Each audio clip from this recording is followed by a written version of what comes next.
779 in your book, and then we also have the next worksheet. Are we ready? Make sure your name's at the top. I am hoping to collect that before we leave today.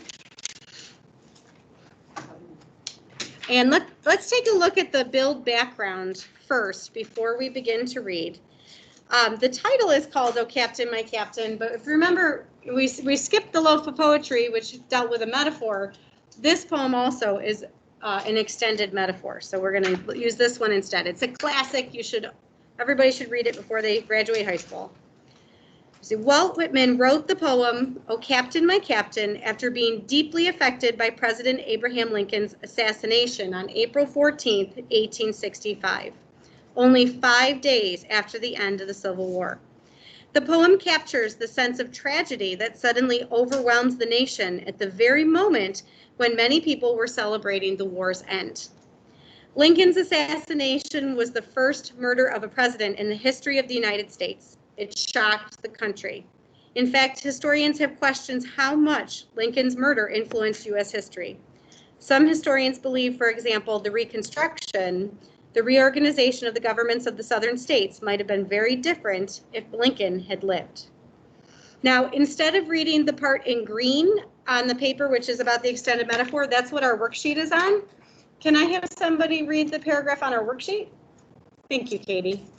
When a comparison between two people, places, or things is continued through a large part of a poem or story, it is called an extended metaphor.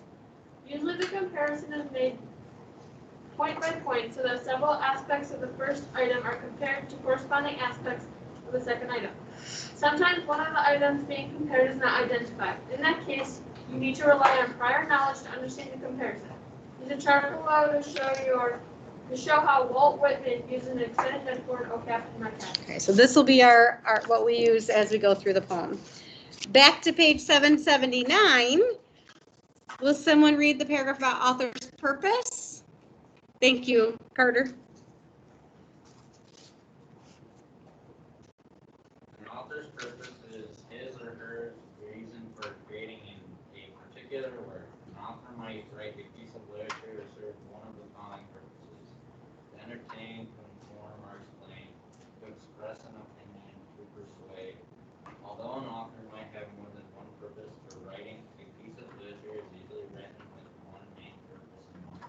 All right, we don't have a reader's notebook for the author's purpose, but keep that in mind because there are maybe some questions on your homework about why Whitman may have chosen to write this.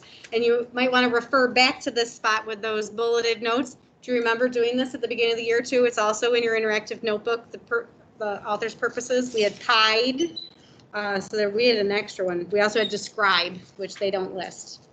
All right, let's turn the page and read the poem. Put it on the screen.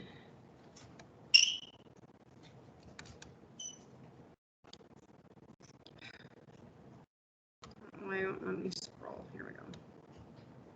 Okay, "Oh Captain, My Captain" by Walt Whitman. "Oh Captain, my Captain, our fearful trip is done. The ship has weathered every wrack, the prize we sought is won. The port is near, the bells I hear, the people all exulting. While follow eyes the steady keel, the vessel grim and daring. But oh heart, heart, heart, oh the bleeding drops of red, where on the deck my captain lies, fallen cold and dead. Oh Captain, my Captain, rise up and hear the bells. Rise up, for you the flag is flung, for you the bugle trills. For you bouquets and ribboned wreaths, for you the shores a crowding. For you they call the swaying mast, their eager faces turning. Here, Captain, dear father, this arm beneath your head. It is some dream that on the deck you've fallen cold and dead. My captain does not answer, his lips are pale and still. My father does not feel my arm, he has no pulse nor will. The ship is anchored safe and sound, its voyage closed and done. From fearful trip the victor ship comes in with object won. Exult, O shores, and ring, O bells, but I with mournful tread walk the deck my captain lies, fallen cold and dead. All right, so we're going to go through it kind of line by line. The entire poem is a metaphor comparing the events of Lincoln's death, sort of. Okay, so first we see They've given us the first one. The captain is President Lincoln. Then we can start to make those comparisons. So we see in the first line, oh, captain, my captain, our fearful trip is done. Now, they don't put this in the chart, but what do you think the fearful trip was? The drive to the War. slavery. Yeah, so we're talking about the end of the Civil War. Yep. So we'll come the ending slavery, the fighting. So the ship, we see the ship has weathered every rack. What would the ship represent? Country. Absolutely. So write that in the chart. You know, the country, the United States, is what the ship. Although in this case, if it's the ship that the which side would it be? It would be the Union, right? Because Lincoln's on the ship.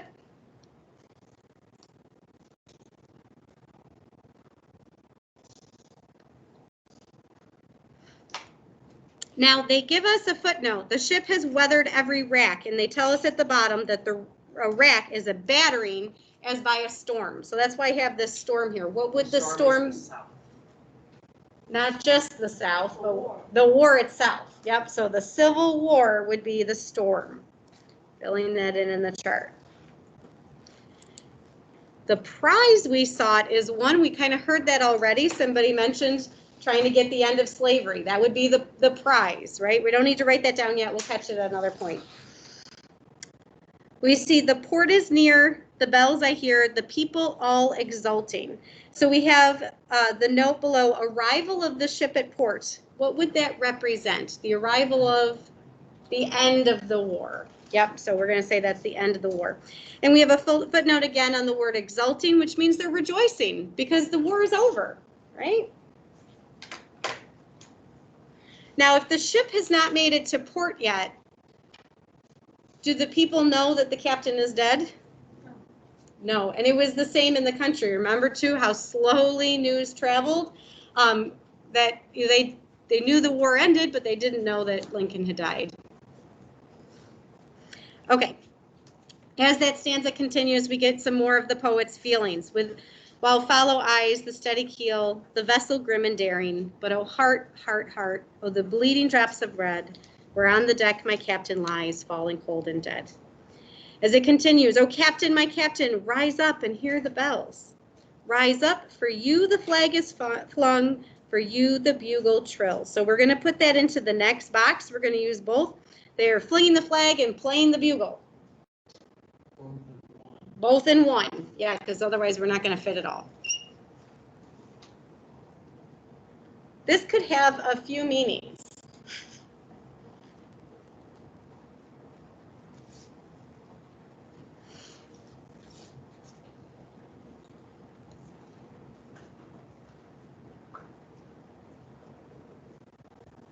Why are they flying the flag and playing the bugle? What would be? They're celebrating the end of the war. However, when they find out that he's dead, what will they be doing? So what will happen with the flag? It'll be either halfway or they'll lay it over his casket. And what kind of music are they going to play on that bugle? What's it called? Do you know? Taps, right? You guys know what that is? Okay. So we kind of get that double meaning here, whether or not they know. Okay, obviously they're rejoicing, but once they do know, it's they're playing the taps, lowering the flag, but they're still flying it for him, right? Okay, so explain that as best as you can in the meaning.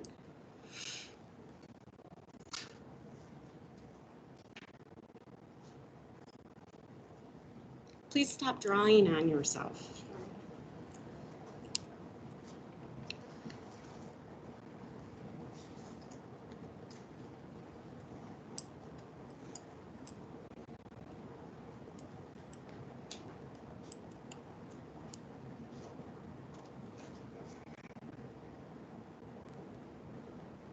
All right, we're going to take information from the next line too. For you, bouquets and ribboned wreaths, for you, the shores a crowding. So we keep in mind this funeral idea. They're coming to a funeral, people bring lots of flowers.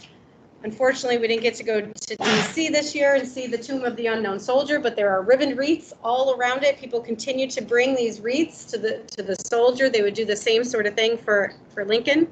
And if you remember me talking about this last year when we read our Civil War book after Lincoln had died, there was the funeral train. The train went from DC to Illinois where he was going to be buried. And people came just to see the train go by. They were lined up by the thousands, hundreds, millions, I'm not sure how many, but there were a lot of people that would come out just to watch the train go by, or when it made particular stops, they would go so they could see the casket and pay their respects. So that's kind of our meaning here, is that, you know, people, they crowded to see Lincoln to be able to pay their respects to him. If you remember, Jethro even wanted to go, but he couldn't. He had to work in the fields.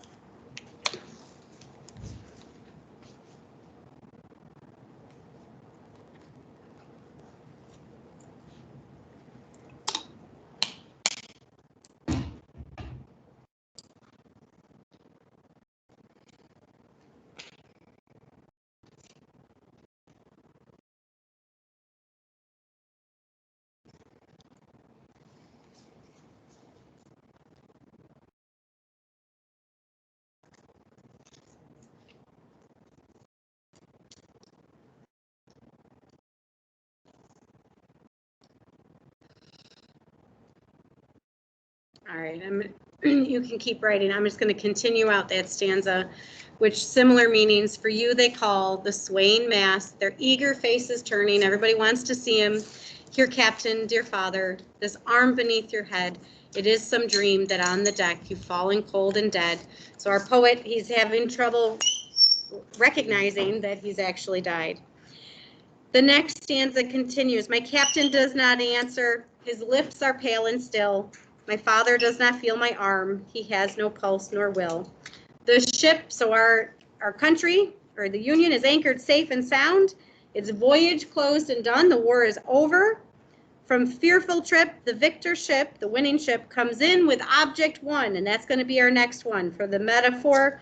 The object one, I mentioned we'd come back to this when we're talking about the prize.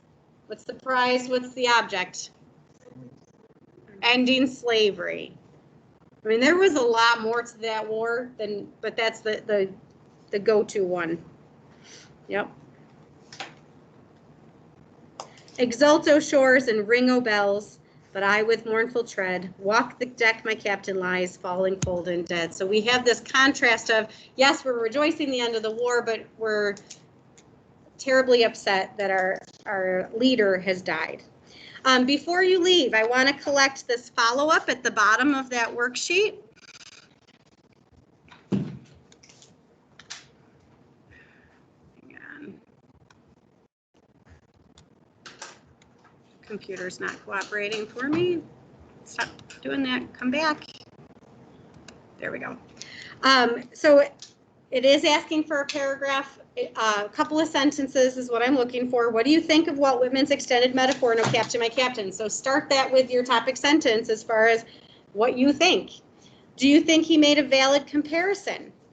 So is it valid meaning true? Does this seem like a reasonable comparison that he makes? And does the metaphor help you understand how he felt about President Lincoln's death? So you have 3 questions within there that kind of ties up your paragraph, and then give me a concluding thought. When you're done, I will take that from you. Do you have a question or no? You can write it on the back, you can write it underneath, wherever it fits is fine.